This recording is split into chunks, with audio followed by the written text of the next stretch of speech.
नमस्कार मित्रांनो, स्वागत आहे तुमचं दादा सीईटी वाला या यूट्यूब चॅनलवरती। मित्रांनो, पीसीएम ग्रुपचा पेपर 2 तारखेपासून चालू होणार आहे आणि तेच जर विचार केला आपण पीसीबीचा तर 22 तारखेपासून पीसीबीचा पेपर चालू होणार आहे।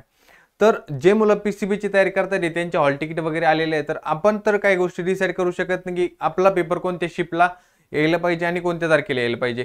आता ज्या मुलांचा पेपर 22 तारखेला आलेला आहे त्यांच्यासाठी थोडं टेन्शन जास्त आहे आणि ज्या मुलांचा पेपर नंतर आहे त्यांच्यासाठी थोडं टेन्शन कमी आहे। पण आता अशा सिच्युएशनला काही मुलं आहेत की खूपच टेन्शन आहे आणि मला टेलिग्राम चॅनलवरती कमेंट्समध्ये खूप मुलांनी मेसेज केले की दादा काही थोडे दिवस राहिले आहेत त्यावर स्ट्रॅटेजी बनव।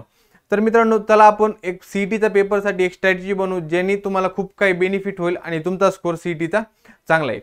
चला आपण फिजिक्स, केमिस्ट्री आणि मॅथ जे की पीसीएम साठी विचारले जाणार आहेत याच्यासाठी कन्सिडर करू की फिजिक्स आणि केमिस्ट्रीसाठी तुम्हाला काय करायचं आहे ना।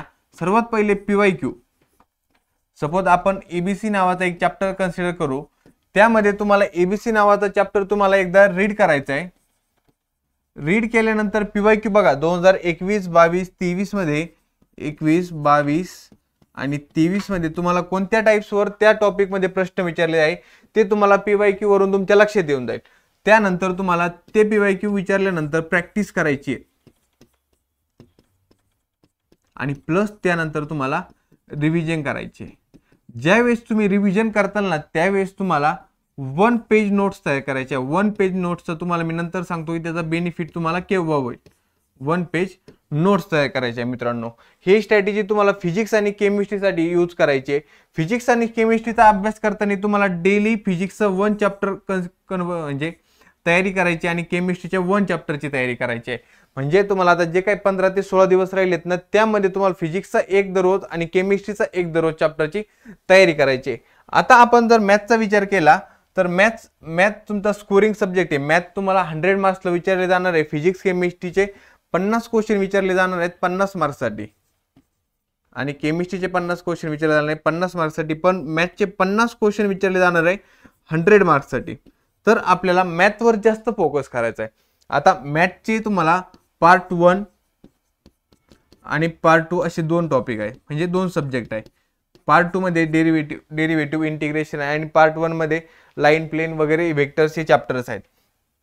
तर पार्ट 1 चा आणि पार्ट 2 चा, सपोज आज मी पार्ट 1 चा एक चॅप्टर करतोय, त्यानंतर दुसऱ्या दिवशी तुम्ही लगेच पार्ट 2 चा अभ्यास करायचा आहे, म्हणजे व्हाईस वर्सा अभ्यास करायचा। आज पार्ट 1 उद्या पार्ट 2।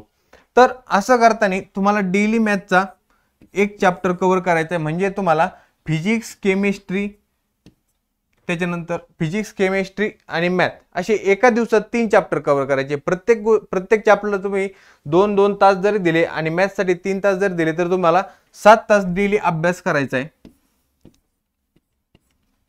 आता मॅथचा अभ्यास करताना आपल्याला काय करायचं आहे, सर्वात महत्त्वाचे पीवायक्यूची प्रॅक्टिस करायची। जेवढे पीवायक्यू भेटतील त्याची प्रॅक्टिस करा। पीवायक्यूची प्रॅक्टिस झाल्यानंतर मॅथचं तुम्हाला एकदम इझी वाटेल आणि तुम्हाला कळेल पेपरमध्ये कोणत्या टाइपमध्ये आपल्याला मॅथवर प्रश्न विचारले जाणार आहे आणि त्या प्रकारे तुम्ही प्रॅक्टिस केली तर तुम्हाला सेम टू सेम असेच प्रश्न 2024 मधले पीसीएम ग्रुपसाठी विचारले जाणार आहे। तर त्याचबरोबर तुमचा पीसीएमचा जो पेपर आहे ना त्यामध्ये मॅथचे तुम्हाला प्रॅक्टिस झाल्यानंतर तुम्हाला 1 पेज फॉर्म्युला शीट तयार करायची आहे। फॉर्म्युला शीट, आता 1 पेज नोट्स आणि 1 पेज फॉर्म्युला शीटचा तुम्हाला बेनिफिट केव्हा होणार आहे, ज्यावेळेस तुमच्या पेपरसाठी ज्यावेळेस 2 ते 3 दिवसांचा कालावधी असेल ना त्यावेळेस 1 पेज नोट्स मधून तुम्हाला जवळपास 5 ते 10 मिनिटात तो पूर्ण चॅप्टर तुमचा कव्हर होऊन जाईल। कारण की त्यावेळेस 2 ते 3 दिवसात येणार तुम्हाला जवळपास फिजिक्स, केमिस्ट्रीचे आपण 15 जरी कन्सिडर केले ना तरी जवळपास 45 चॅप्टर्स आणि त्याचबरोबर 11 चे चॅप्टर्स।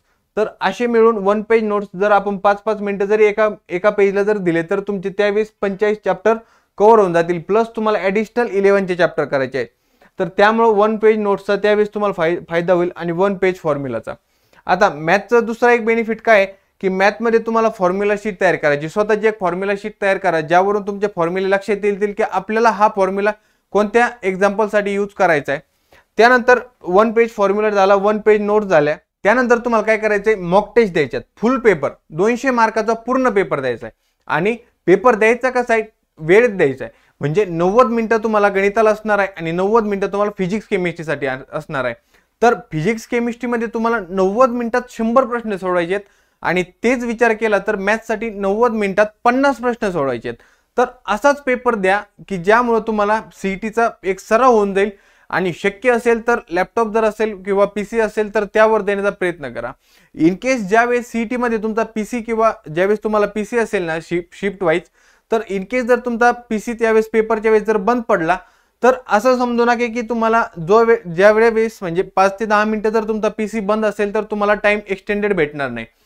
सपोज तुमचा आता 90 मिनिट्सचा पेपर आहे, तो टाइम असा रिव्हर्स चालू होतो. इकडे समजा 89, 88 आणि इन केस जर माझा पीसी 80 मिनिटवर आला तर आणि बंद पडला तर ज्यावेळेस माझा पीसी चालू होईल ना तो पीसी 80 मिनिट्स पासूनच चालू होईल.